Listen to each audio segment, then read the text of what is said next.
একটা সময় ছিল যখন প্রতিটা সকাল স্বপ্ন নিয়ে আসতো। রং আর তুলি ছিল আমার পুরো পৃথিবী। সেদিন হাসপাতালের বিলটা হাতে নিয়ে বুঝলাম স্বপ্ন দেখাটা এখন আর আমার জন্য না।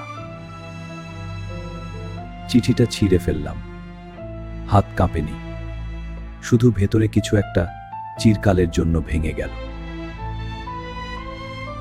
ফ্যাক্টরির মেশিনের শব্দে প্রতিদিন একটু একটু করে হারিয়ে গেল সেই স্বপ্নের ছেলেটা।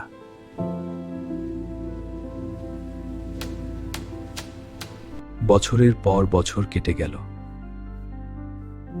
পেইন্টিং টেবিলে ধুলো জমল, আমি আর তাকালাম না। পুরনো খাতাটা খুলতেই মনে পড়ল সেই ছেলেকে, যে হয়তো আরো অনেক কিছু হতে পারত। সন্তানের পাতে ভাত তুলে দিলাম, নিজের পাতের দিকে তাকালাম না আর। ওর হাসিটা দেখলে মনে হতো পেটে ক্ষুধা আছে কি নেই সেটা আর মনেই থাকতো না। রান্না হয়েছিল একটু, পুরোটা ওকে দিলাম, নিজে রাতটা পার করলাম শুধু পানি খেয়ে।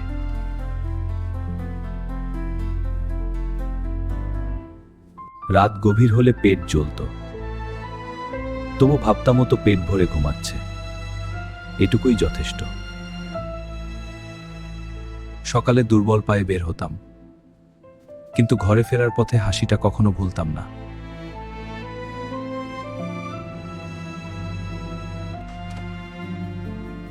বাবা, ওই একটা মুহূর্তের জন্যই তো সব কষ্ট সহ্য করেছিলাম, সেটার কোনো দাম হয় না। বাবার পুরনো ছবিগুলো দেখতে দেখতে হঠাৎ মনে হলো উনি কতটা কষ্টে ছিলেন, কখনো বলেননি। রাতের শিফটে একা একা কাজ করতেন, পিঠে ব্যথা ছিল, কিন্তু কাউকে কোনোদিন বলেননি। ঘরে ঢুকলেই হাসতেন, ব্যথাটা দরজার বাইরে রেখে আসতেন, আমরা কিছুই টের পাইনি। স্কুলের বেতন দিতেন ঠিকই, কিন্তু নিজের জুতার তলা ছিঁড়েও নতুন কিনতেন না।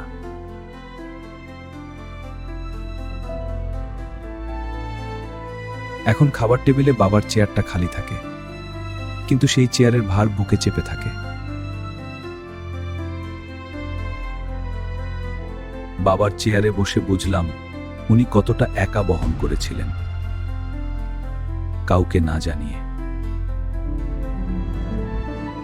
সেদিনের কথা এখনো মনে আছে। বাস স্টপে মায়ের পাশে দাঁড়িয়েছিলাম, ওর হাতে একটা ছোট পার্স। মা পার্স খুলে টাকা গুনলেন, 2 বার গুনলেন। আমি বুঝিনি তখন কেন।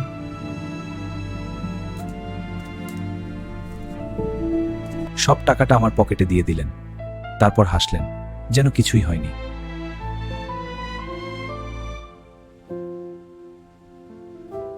বাসের জানালা দিয়ে দেখলাম মা হেঁটে চলে যাচ্ছেন। বাসে উঠলেন না, উঠতে পারেননি। নামতে চেয়েছিলাম, পারিনি। বাস চলে গেছিল, আর মা হেঁটেই গেছিলেন সেদিন। আজ সেই বাস স্টপে এসে দাঁড়াই মাঝে মাঝে, বৃষ্টিতে, মাফ চাইতে। কিন্তু মা আর নেই। অনেক বছর পর একটা ভালো সুযোগ এলো, মনে হলো হয়তো এবার সব বদলাবে।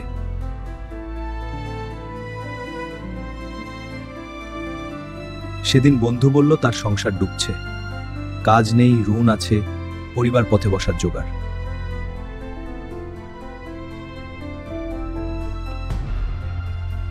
হ্যাঁ, আমি রিকমেন্ড করছি আমার বন্ধুকে এই পজিশনের জন্য।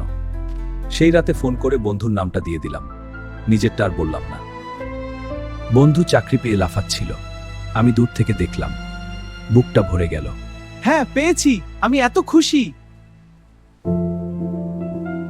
সেই রাতে একা ছাদে বসে ভাবলাম, যা দিয়েছি সেটার কোনো আফসোস নেই আমার।